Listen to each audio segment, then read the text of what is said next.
Explicados, Padre bendito, con todas y cada una, Señor, de las cosas que vamos a hablar, Padre Celestial, en este momento. Yo bendigo la vida de cada uno de tus hijos, Señor, que se han hecho presentes, papito lindo, esta noche, Padre bendito, a tu casa. Gracias, Señor, por permitirnos a cada uno estar en tu casa una vez más. Gracias por habernos traído con paz, con bendición. Y desde ya sabemos, Padre, que tu palabra nos hablará, Padre Celestial, y transformará nuestras vidas, Señor, desde ahora y para siempre. En el nombre de Jesús te damos, Señor, gracias. Te damos gracias, Padre, gracias, Hijo, y una vez más, gracias, precioso Espíritu Santo. Gloria a Dios, mis amados hermanos, Dios los bendiga. Sean bienvenidos cada uno de ustedes a la casa del Señor. Decimos amén. Cielo, me la cambio porque esta sabe de cuánto está ahí. Amén, mis amados hermanos. Yo quiero hablar con ustedes, continuar hablando con ustedes de este tema que dice ahí: ¿quiénes serán echados a las tinieblas de afuera? Bien, no voy a hacer ahora sí ningún resumen, voy a ir saltando, mis amados hermanos, nada más, porque quiero llegar a donde pues nos corresponde esta noche desde ya. Nada más les digo, ¿verdad? Recuérdense que todo esto, lo que va a ir apareciendo ahí en la pantalla, mis amados hermanos, es lo que hablamos y lo mencionamos fue acerca de que existe algo llamado el Tribunal de Cristo. Amén. Y de que del Tribunal de Cristo la Biblia muestra, mis amados hermanos, que habrá mucha gente, lamentablemente, que se retirará avergonzada de aquel lugar, de aquel momento, y pues se cumplirá esto que dice acá: pero los hijos del reino serán arrojados a las tinieblas de afuera. Recuérdense que de eso es lo que estamos hablando, ¿verdad? Lo que hemos empezado a hablar, y el tema viene como una pregunta: ¿quiénes serán echados a las tinieblas de afuera? Si ustedes se recuerdan, en su momento lo explicamos, de que una cosa es la salvación, mis amados hermanos, otra cosa es el arrebatamiento y otra cosa son las bodas del Cordero. Amén. Dentro de lo cual, lo que una persona necesita para ser salva es haberle abierto su corazón al Señor. Por ejemplo, ustedes y yo tal vez hemos leído la historia de cuando crucificaron a Jesús, ¿verdad? La Biblia dice que junto a los lados crucificaron a dos ladrones. Amén.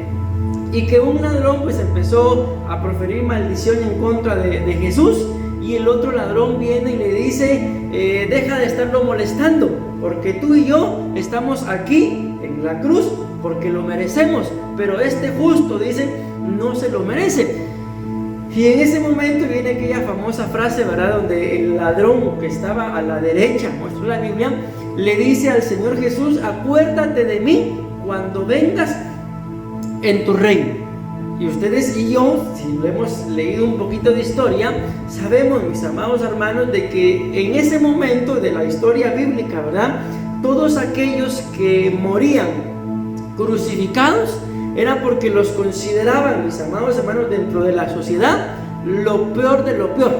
Era algo así. Tal vez ustedes se recordarán, años atrás en el mundo pues se permitía lo que era la silla eléctrica, y varias personas que pues eran, vamos a decir, malos o mal portados, pues murieron por la silla eléctrica. En Guatemala, recuerdo yo, hubo una oportunidad que alguien murió por la famosa inyección letal. No sé si aquí lo habrán hecho o lo habrá pasado, no sé, pero ya sí pasó. Ok, entonces estoy poniendo esto de ejemplo, mis amados hermanos, porque la muerte en la cruz en aquel entonces era solo para lo peor de gente que había hecho tanta maldad, tanto daño, y se lo merecían, a tal punto que la misma Biblia dice que todo aquel que era colgado en un madero era porque había caído bajo maldición, porque era maldito, y muchas cosas más. Amén. Entonces viene este ladrón, mis amados hermanos, que el que se salvó, ¿verdad?, había llevado una vida de perdición. Amén. Pero ¿qué le bastó para ser salvo? Porque acuérdense que el Señor Jesús le responde y le dice: ciertamente te digo que hoy mismo estarás conmigo en el paraíso. ¿Y en dónde estaba ese ladrón? O sea, estaba siendo crucificado, lo estaban prácticamente matando, porque había sido una de las peores personas que habían vivido. Pero se encontró al Salvador en la cruz y automáticamente se muere y es salvo. Y había llevado toda una vida de perdición, por eso estaba muriendo como estaba muriendo. Amén. Entonces eso es lo que ustedes y yo necesitamos para ser salvos, haberle abierto nuestro corazón al Señor. Y no es lo ideal, ¿verdad? Pero aún en el momento, en el hecho de muerte, si el Señor nos llegara a dar esa oportunidad, pues arrepentirnos. Y tenemos la firme convicción de que si partimos, somos salvos. Pero como lo hemos hablado, una cosa es ser salvo y otra cosa es ser arrebatado y otra cosa son las bodas del Cordero. Quienes sean, mis amados hermanos, salvos, pues serán solamente eso, salvos. Amén. Arrebatados no podrán ser arrebatados. ¿Por qué? Porque definitivamente van a tener que pasar por otros periodos, mis amados hermanos, porque la Biblia dice que los que serán arrebatados son los muertos en Cristo, que resucitarán primero. Amén. Y luego los que hayamos quedado, pues seremos arrebatados. Los que estemos con vida seremos arrebatados. Amén. Pero para dar la talla del arrebatamiento, no se necesita solamente haberle abierto el corazón al Señor, sino ser parte, mis amados hermanos, de una iglesia, como lo dice el mismo Señor Jesús, que Él vino a prepararse una iglesia sin mancha y sin arruga. Amén. Una iglesia que es, pues, tiene la talla de ser arrebatada, pero como consecuencia de sus buenas obras, como consecuencia de su servicio al Señor, pues es apta para continuar el proceso de las bodas del Cordero. Amén. Pero llega un momento en el que los que sean arrebatados, mis amados hermanos, lleguen ahí al tribunal de Cristo. Amén. Va a haber un momento en el que se van a quedar sorprendidos, porque la Biblia dice, esto es lo que vamos a estar hablando, ¿verdad? De que muchos se retirarán avergonzados de ese momento. ¿Por qué? Porque aunque dieron una talla para poder ser arrebatados, no dieron una talla para continuar el proceso de ser novia, de casarse, llegar a las bodas del Cordero. Entonces dice la Biblia, estos son los que serán echados a las tinieblas de afuera. ¿Por qué? Porque no les bastó el estilo de vida, mis amados hermanos, que llevaban para dar la talla de ser novia y que se casen. Amén. Ok, el primer grupo, mis amados hermanos, que vemos acá, gracias. Amén. Es... me lo pueden abrir, hermanos, pero no me lo abrí acá. Ustedes y yo sabemos, bueno, ahorita lo vamos a ver por si no lo sabemos, que dentro del primer grupo de los que van a ser echados a las tinieblas de afuera son los del pueblo de Israel. Amén. Por eso dice acá, ¿quiénes serán echados a las tinieblas de afuera? Israel. Los israelitas que no recibieron a Jesús en su primera venida. Entonces, ¿qué les va a tocar pasar a ellos? Yo espero que me haya dado a entender ya, porque aunque hoy no lo he dicho, ya lo dije en su momento, que las tinieblas de afuera, mis amados hermanos, son esos 7 años de tribulación y de gran tribulación, en donde la Biblia dice en el libro de Apocalipsis que habrá un grupo que le preguntan al apóstol Juan y dicen, ¿quiénes son estos? Y él dice, no lo sé, dime tú quiénes son. Estos son los que vienen de la gran tribulación y que han lavado sus vestiduras con su propia sangre. Amén. En el periodo de tribulación y gran tribulación, lamentablemente o se quedaron o los devolvieron. Ok, aquí vamos a ver algunas características. Yo voy solamente a leer, amén. No voy a explicar, porque luego cuando lleguemos acá voy a empezar a explicar, pero aquí solamente voy a leer. Y yo les pido favor que ustedes vayan siguiendo y poniendo atención a la lectura, porque cuando lleguemos a estos cuadros que les voy a enseñar acá, ya no voy a tener que estar regresando a las citas que ya leí. Amén. Todo lo que está acá en los cuadros, mis amados hermanos, es, digámoslo así de alguna forma, un resumen de lo que dice la Biblia acá en Mateo capítulo 8 en adelante. Pongan atención, dice acá: al entrar Jesús, esta versión dice Cafarnaúm, pero la mayoría dice Capernaúm, dice, se le acercó un centurión. Vean que todo lo que está resaltado con otros colores es lo que vamos a ir hablando en los cuadritos que les dije. Al entrar Jesús en Capernaúm, se le acercó un centurión rogándole y diciendo: Señor, mi siervo está postrado en casa paralítico, con dolores intensos, terribles y atormentadores. Amén. Jesús le dijo: yo vendré y lo sanaré. Pero el centurión le respondió: Señor, no soy digno de que entres bajo mi techo, pero di una sola palabra y mi siervo quedará sano. Porque yo también soy un hombre sujeto a autoridad de mayor rango, dice, y los soldados están sujetos a mí. Y le digo a uno: vete, y él se va, y a otro: ven, y él viene, y a mi esclavo: haz esto, y lo hace. Cuando Jesús oyó esto, quedó asombrado y dijo a los que le seguían: os aseguro, escuchen lo que dice acá, aquí está la clave del versículo, que nunca he encontrado en nadie una fe tan grande, que dice ahí, no sé si lo logran ver, en Israel. Entonces, ¿de dónde estaba hablando el Señor? De los israelitas.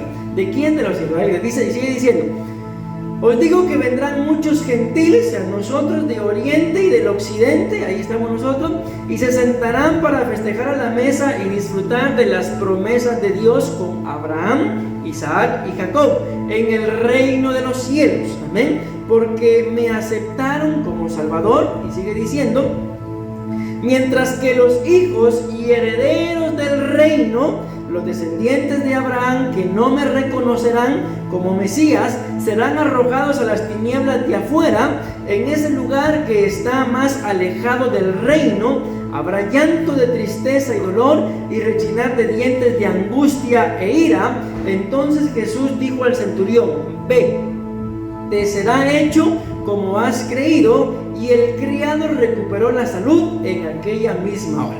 Ok, si le pusimos atención, mis amados hermanos, a la lectura, aquí ya empezamos a desglosar. El Señor da ciertas características, mis amados hermanos, que el centurión tenía, y luego Él lo dice claramente: nunca he encontrado en Israel una fe tan grande como la de este centurión. ¿Saben qué es lo sorprendente, mis amados hermanos? De que ese centurión, les pregunto, respóndanme sí o no, ¿era judío?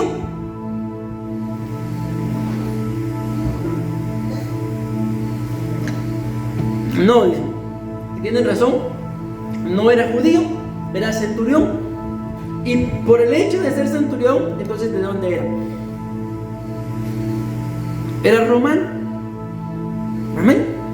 Entonces démonos cuenta de que un romano, mis amados hermanos, dentro del pueblo de Israel tenía más fe. O sea que ni siquiera podemos decir de que el romano, de que el centurión era israelita, y que dijo: bueno, aunque sea este israelita, porque ni israelita era, no era judío, era romano. Pero ¿cuál fue, digámoslo así, parte de la tristeza, el quebranto que el Señor Jesús pudo haber sentido? Que Él no vino a salvar a los romanos, no vino a salvarnos a nosotros, sino la Biblia dice claramente que Él vino a las ovejas perdidas de Israel. Amén, porque fue el pueblo escogido. Pero como los israelitas lo rechazaron y Él encontró más fe en un hombre que ni era israelita, entonces, ¿qué fue lo que les pasó? Ya lo leímos. Los van a echar a las tinieblas de afuera. Amén. O sea, los israelitas, lamentablemente, todos aquellos, lo leíamos ahí en el punto, que aunque sean israelitas, judíos, mis amados hermanos, de pura sangre, pero si no reconocieron a Jesús como Salvador, lamentablemente para ellos tendrán que pasar por la gran tribulación. Ok, ustedes y yo pudiéramos pensar: pastor, pero yo no soy judío, no soy israelita. Amén. ¿Ustedes qué son, mis amados hermanos? ¿Perdón? ¿Costarricenses? ¿Sí o no? Nosotros somos guatemaltecos, ellos son judíos. Amén. Entonces les digo esto: no somos judíos, no nacimos en Israel.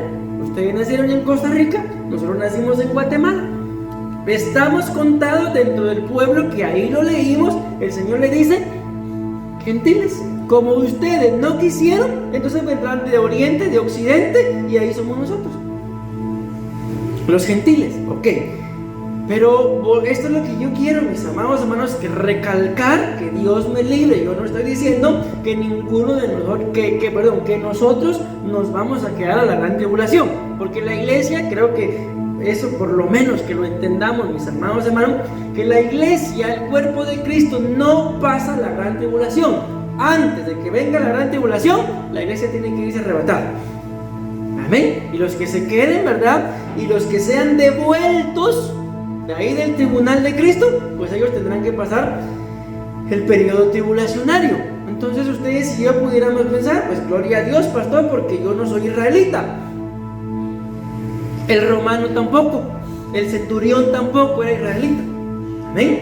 Pero a pesar de que él no era, mis amados hermanos, israelita, en lo que ya leímos, él tenía ciertas características que el Señor resaltó, y por eso paró alabando la fe del centurión romano.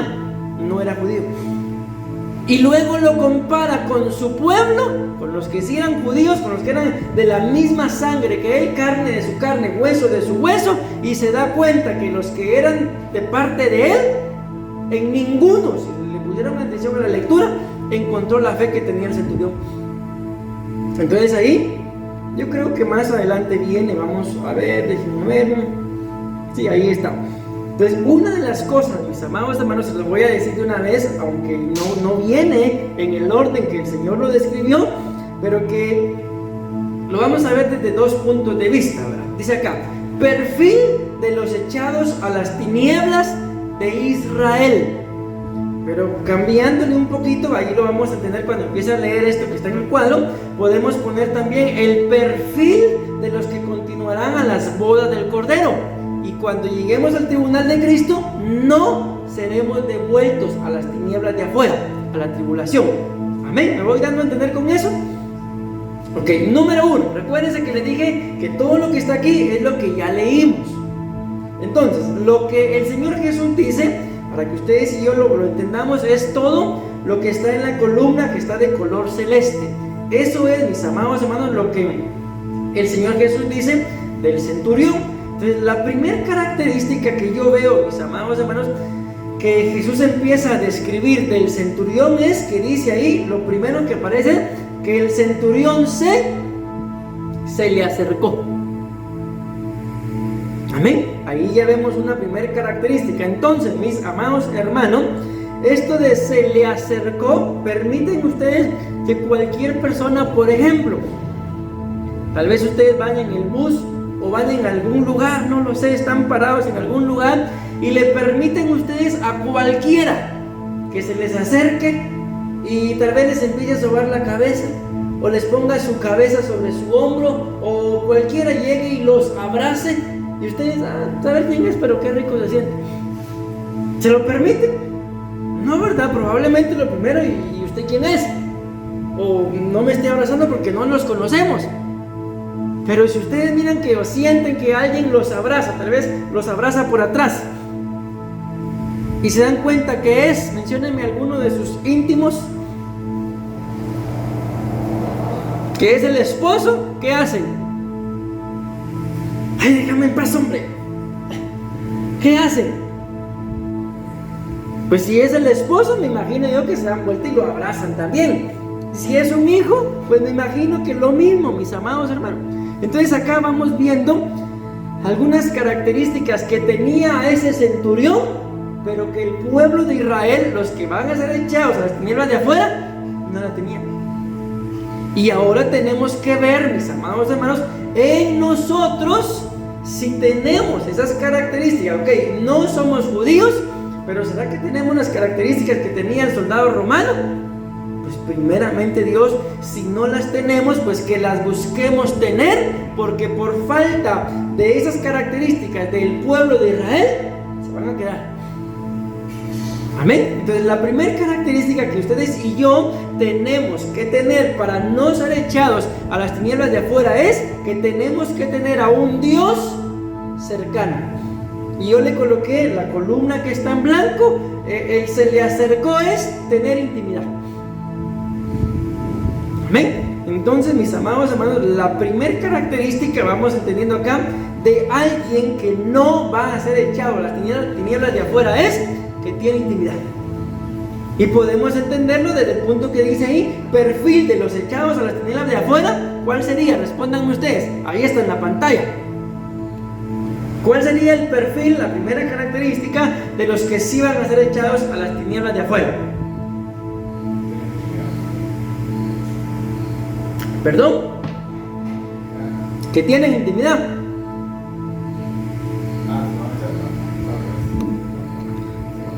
No tienen intimidad. Ahora les hago una preguntita.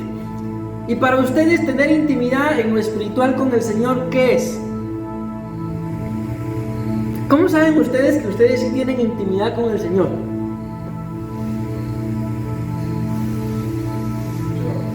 ¿Perdón?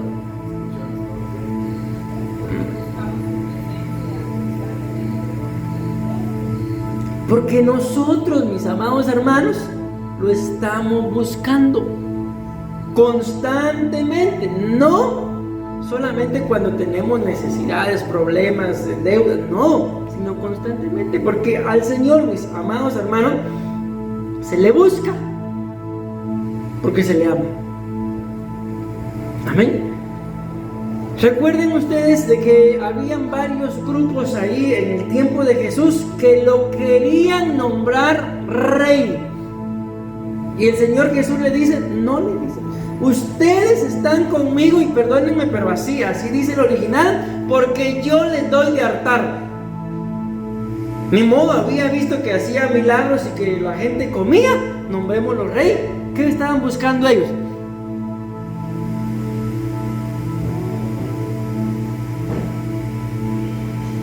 Hermanos, estaban buscando a alguien que les diera de comer, porque así le dice el Señor. Lo querían nombrar después de hacer el milagro de la multiplicación de los peces, que lo hizo 2 veces, y el Señor les dice así, ustedes están conmigo porque yo les doy de hartarles. Entonces, ¿por qué querían un rey? ¿Para qué querían un rey? Lo que querían era comida gratis. Entonces, querían un rey para adorarlo, querían un rey para obtener un beneficio. Amén. Y ustedes y yo, mis amados hermanos, en este bendito evangelio no podemos entrar a él para obtener un beneficio, porque si ese es nuestro fin, que Dios nos libre, resultaríamos siendo como los fariseos. Amén. Que hacían lo que hacían, pero ellos esperaban recompensa por lo que hacían. Y aquí, mis amados hermanos, a ninguno de nosotros nos va a recompensar el hombre. Si ustedes esperan que por lo que hacen, mis amados hermanos, por la iglesia, más que todo, yo los recompense, como decimos en Guatemala, están en la calle. ¿Qué recompensa puedo darles yo? Si ustedes lo que hacen ahora, que si lo están haciendo para mí, entonces aclárenmelo y les pago por lo que hago. Pastor, yo voy a ir, pero yo voy a ir a trabajar, ok, les pago su día. Pero si lo están haciendo para el Señor, no esperen nada de mí, no esperen nada a cambio. Pastor, ¿y un privilegio? Menos. ¿Por qué? Porque entonces se convertirían en asalariados. Y el asalariado, dice la Biblia, que cuando viene la prueba, la tribulación, o viene el lobo, o lo sientan por mal portado, se va. Pero aquel, mis amados hermanos, que tiene intimidad con el Señor, la Biblia dice que permanece para siempre. Entonces, en esto último que acabo de decir, que el que tiene intimidad con el Señor permanece para siempre. ¿Por qué el pueblo de Israel será echado a las tinieblas de afuera? Porque por cuanto no tuvieron intimidad con el Señor, lo que andaban buscando era un beneficio económico, o para su vientre en ese caso, ¿verdad? A la hora que les dejara de dar el pan, lo iban a abandonar. Entonces aquí tenemos que ver algunas características nosotros, mis amados hermanos, ya no en el centurión, sino en nosotros. Si a la hora de que a mí me pase algo, ¿será que lo voy a abandonar? ¿Voy a dejar de buscar? ¿Voy a dejar de congregarme? ¿O me pase lo que me pase, lo continuaré buscando con la misma intensidad? Bien, esto pasa en muchos matrimonios, espero yo que en los nuestros no, pero ayúdenme ustedes con esta respuesta. ¿De dónde creen ustedes que sale aquella frase que el esposo o la esposa dice? Es que pastor, pastora, tal vez dándole quejas a su papá o a su mamá, papi o mami, es que mira, yo ya no lo amo, yo ya no la amo como al principio. ¿Por qué un esposo o por qué una esposa suele decir eso? Solo uno me responde.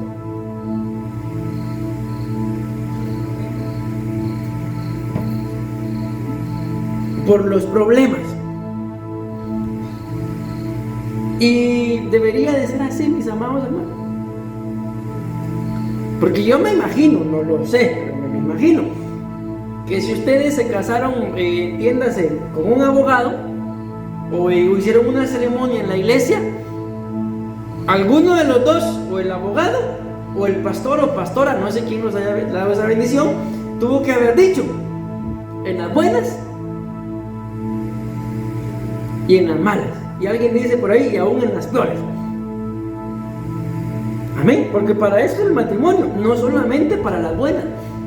Pero y si en las malas, ahorita yo puse un ejemplo con el matrimonio, y si en las malas yo dejo de tener intimidad con el Señor, entonces es ahí donde tenemos que escudriñarnos, de que hay muchas personas, mis amados hermanos, y este es el gran conflicto de este tiempo que nos ha tocado vivir. De que hay mucha gente, yo conozco a mucha gente de Guatemala y de Costa Rica que yo los vi servir en un altar mucho tiempo antes que yo estarle sirviendo al Señor. Pero algo les pasó, algo querían de la iglesia, del pastor, y no lo consiguieron y dejaron de servir. Y hasta el día de hoy no sirven. Se alejaron de las congregaciones, dejaron de servir y algunos cayeron en vicios, en muchas cosas feas. ¿Y por qué se llega a todo eso si se supone que tenía intimidad?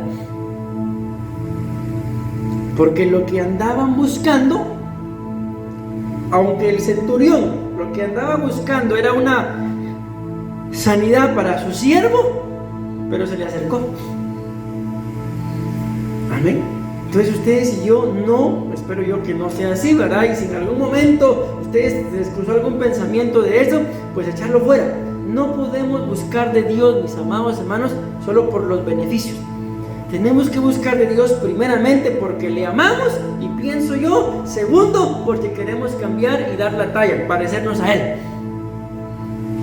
Pero si ustedes y yo lo andamos buscando para un beneficio, ¿cuál va a ser el problema? Que cuando empiecen las dificultades, que cuando tal vez el Señor envíe a alguien, porque así pasa, mis amados hermanos, envía a alguien a la casa donde vivimos, a la iglesia donde nos congregamos, al trabajo, valga la redundancia, donde trabajamos, a que nos empiece a pulir, nos vamos, nos apartamos. ¿Por qué?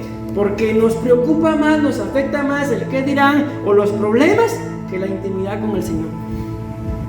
Y yo les digo algo, por lo que yo he experimentado, me imagino que ustedes también, pero cuando alguien ha experimentado lo que es tener intimidad con Dios, simple y sencillamente, aunque quiera apartarse, ahí viene de regreso, ya no puede apartarse. ¿Por qué? Porque el mundo, mis amados hermanos, dice la Biblia, y sus placeres pasan, pero el que hace la voluntad de Dios permanece para siempre. Ok, entonces aquí hay un primer punto, vamos a pasar al segundo punto, y yo espero que no solamente lo anotemos, sino que lo atesoremos en el corazón. ¿Quiénes serán los echados a las tinieblas de afuera? Aparte del pueblo de Israel, todos aquellos que no tienen intimidad.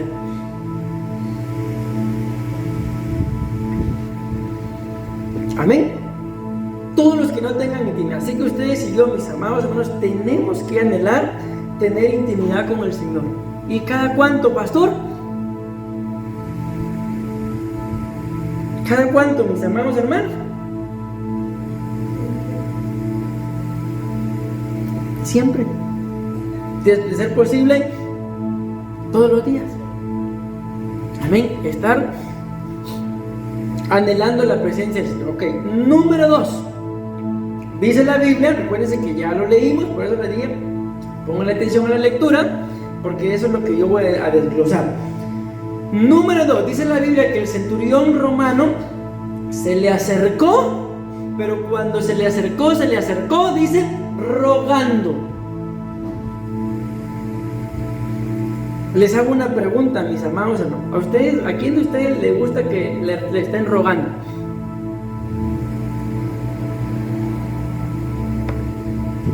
Y rogar, menos, pastor. Entonces, si ni les gusta que lo rueguen, mucho menos rogar, hay problemas ahí. Entonces, que sí, pastor, que me rueguen. Porque la otra característica que ustedes y yo tenemos que tener y que no tienen los que son echados a las tinieblas de afuera, es que no ruegan.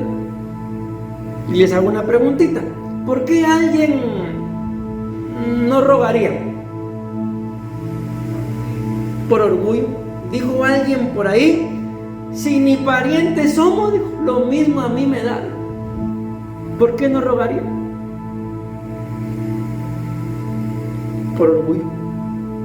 Porque aunque tal vez por dentro se pueda estar muriendo, mis amados hermanos, miren, perdónenme, no lo voy a grabar ni lo voy a decir, no lo grabé ni lo dije. Ustedes, ya ustedes me imagino que no se lo saben, ¿verdad? Pero yo se lo dije. Okay. O sea, miren qué tremendo es el orgullo. ¿O será que aunque es una canción mundana, será mentiras?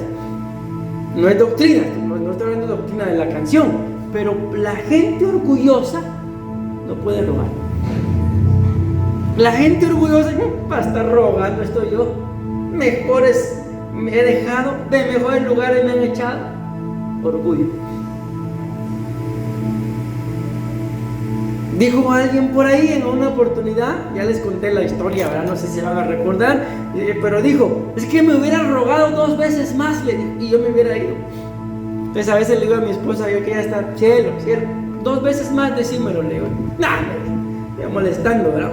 Ok, entonces miren, mis amados hermanos, pareciera contradictorio, parecía, no, yo no lo hago, o cuando se trata del Señor, no, pastor, ahí sí yo sí ruego. Pero si a ustedes y a mí nos cuesta rogar, con mucho respeto lo digo, pero tengo que decirlo así, es mentira de que le vamos a estar rogando a Dios. No, pastor, es que eso es diferente, Dios es Dios. No, mis amados hermanos, porque el que es orgulloso y no lo va a hacer absolutamente con nadie. Acuérdense que la Biblia nos muestra, yo lo voy a parafrasear porque no lo dice exactamente así, que si yo no puedo hacer algo con la persona que veo, aunque la Biblia habla del amor, yo tampoco lo voy a poder hacer con Dios. Y si con Dios sí lo hago, pero con la persona que yo veo no lo hago, eso se llama hipocresía. Entonces, ¿les gusta rogar a ustedes? Sí, pastor, me encanta. ¿Me voy dando a entender? Yo sé, mis amados hermanos, hablándolo humanamente, no es fácil rogarle a nadie. Pero yo les hago una preguntita. ¿Será que si hubiéramos rogado a alguien en alguna oportunidad, será que no hubiéramos obtenido algún mayor beneficio? Yo creo que sí, mis amados. Yo les hablo por mí, de que a mí a veces alguien me decía, mira, le voy a poner pausa, pedirle, siempre me lo digo. Entonces, ¿cuántas cosas, mis amados hermanos, no perdí por no ir a pedir? Amén. Entonces acá, esto es bien delicado, mis amados hermanos, porque estamos hablando del perfil de los que son echados a las tinieblas de afuera. Y los que son echados a las tinieblas de afuera no pueden rogar. Los israelitas, yo los bendigo en el nombre de Jesús, pero ¿por qué mataron a Jesús? ¿Qué decían los israelitas de Jesús? Demonio tiene. Es un endemoniado. Y lo mataron. Pero si ellos hubieran sabido quién era, ¿qué creen que hubieran hecho? Les ruego. Entonces yo les dejo esto en su corazón, mis amados hermanos. Tampoco es que a partir de ahora, bueno, ¿querés algo? Vení y me rogás. Tampoco es que así vamos a vivir, ¿verdad? Pero sí, atesorémoslo. Yo me recuerdo en una oportunidad, esto nos lo dijo en un estudio de pastores el apóstol Sergio. Porque aunque no lo crean, mis amados, y no hablo por nosotros dos, bueno, tampoco voy a hablar por todos, ¿verdad? Pero hay muchos pastores, yo me he topado con algunos, que somos muy orgullosos. Y el apóstol Sergio nos decía en ese momento, miren muchachos, cuando alguien se quiera ir de sus iglesias, no lo dejen ir solo así. Pídanle, hablen con él, con ella, pídanle que no se vaya. No lo dejen ir solo así por así. Porque muchos, mis amados hermanos, cometemos el gravísimo error de que alguien, mire pastor, yo me voy de la iglesia. Va, está bien, les hablo por mí. ¿Saben qué hice yo una vez? Llegó alguien y me dijo, mire pastor, ya me voy. Y yo le dije a mi esposa, porque íbamos en camino, la persona nos citó que quería platicar con nosotros, y yo le dije, ahorita nos va a decir que se va a ir. Dicho y hecho. ¿Saben qué hice? Miren pastores, y me voy. Ok, le dije, dejemos de perder el tiempo, oramos por usted y que le vaya bien. Así. Oramos, la bendigo, y de una vez fuera. Ok. En otra oportunidad llegó también una familia, pero yo tenía presente lo que el apóstol Sergio había dicho. Y yo le dije a mi esposa lo mismo. Íbamos en camino, de seguro ahorita nos van a decir que se van. Dicho y hecho. Nos sentamos en la reunión, terminó el discipulado, porque ya hicimos el discipulado y pastores, queremos platicar con usted.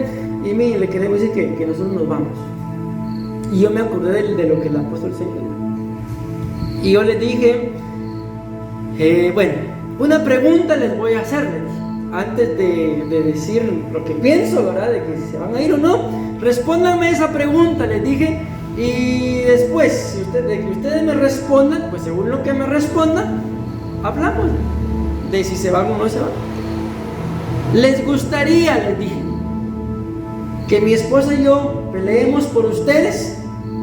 ¿Y qué creen que me dijeron los tres? Porque era una familia. Sí. Y hasta la fecha, mi esposo y yo ya no estamos, y ahí están en la iglesia todavía. Con la pastora que se quedó. No se fue. Pero a la otra, ¿qué le dije yo? De una vez, no de perder el tiempo. Se fue.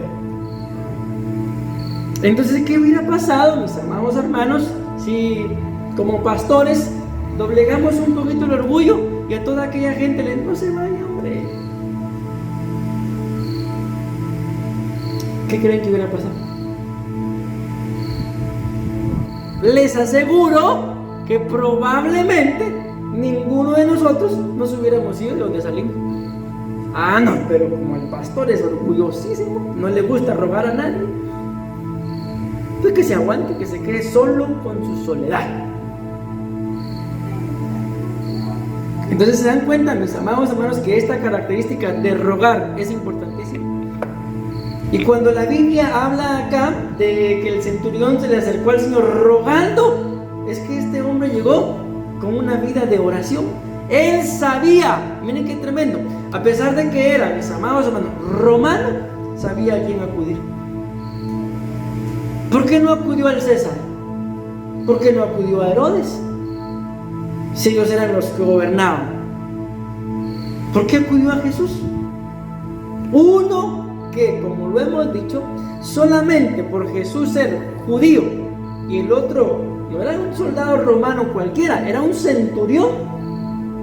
El centurión tenía autoridad para poder obligar a Jesús a que le cargara lo que quisiera, y Jesús tenía que hacerlo, porque fue el mismo Jesús que dijo: que si un soldado romano les pedía que llevaran su carga 1 milla, Jesús les dijo, llévensela 2.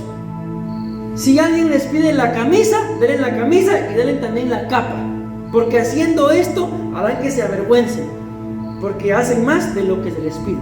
Entonces el centurión romano tenía la autoridad para decirle a Jesús, no para rogarle, sino para obligarlo a que fuera. Y si no iba, tenía la autoridad de azotarlo, de meterlo en la cárcel, solamente por no haberle hecho caso.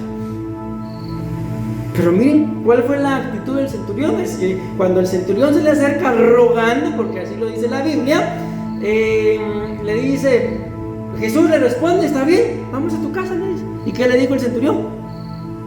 No, porque yo no soy digno que entre bajo mi casa. ¿Por qué? Porque no era digno, si era un centurión romano. Porque él sabía, por eso le dice, yo le digo a este, ven y viene, a aquel le digo, ven y va, le digo a este otro, hace y lo hace. O sea, le estaba demostrando la autoridad que tenía y al mismo Jesús le podía decir, ven y tenía que ir. Pero ¿por qué le dicen no? Porque yo no soy digno que entre bajo mi casa. Porque el centurión sabía que él tenía autoridad terrenal, pero la autoridad de Jesús era espiritual y esa autoridad estaba por encima de la que el centurión romano tenía. Entonces se le acercó, teniendo la autoridad, repito, de obligarlo a que fuera y orara, se le acercó rogando. Entonces no sé si traigo esta otra característica ahí, pero creo que debería de haberla metido, creo que no. ¿Qué otra característica podemos meter por lo que les acabo de decir? Teniendo autoridad y la capacidad para obligar a Jesús, se le acercó rogando. ¿Qué característica podemos ver ahí?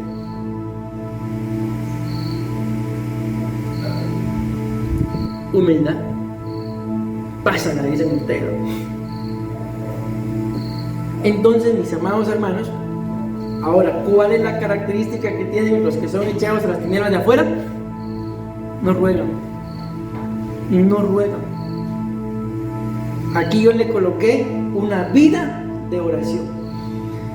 Entonces ustedes y yo tenemos que tener una ¿qué? Una vida de oración, mis amados.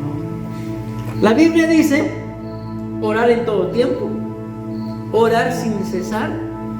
Y para esto, aunque lo hemos estado hablando, ¿verdad? De que tenemos que cerrar la puerta y entrar a nuestra habitación, cerrar la puerta y nuestro Padre Celestial está ahí y Él nos recompensará en público. Ustedes y yo podemos pensar, pero pastor, yo tengo que trabajar. O sea, yo no puedo pasar orando todo el día. Yo lo entiendo, mis amados hermanos. Pero ¿acaso no podemos hablar con Él ahí en donde andamos? Sí, si andan manejando, uno puede tener intimidad con el Señor, ahí, hablando, manejando. Si están en los quehaceres de la casa, igual. O sea, hay un momento en que digo, sí se puede. O sea, no está hablando de que todas las 24 horas del día en intimidad. O sea, si se puede, pues gloria a Dios, pero si no, vivir conectados con Él, con una vida, no un momento, una vida de oración. Amén. Y en medio de eso, pues va a venir una súplica, un ruego, mis amados. Así que escudriñémonos qué tanto nos gusta rogar. Yo ya les puse ejemplos tanto en lo espiritual como en lo literal. Y yo sé, me recuerdo de 2 personas a las que yo les digo, puse en práctica lo que el apóstol Sergio me dijo. Y no se fueron. Ninguna de las 2, la familia y una persona, no se fue. Y a la que le dije, no tenemos de perder el tiempo, se fue. Pero es que ustedes no saben, hermano, todo lo que ya hemos pasado. Miren, bueno, no voy a grabar esto,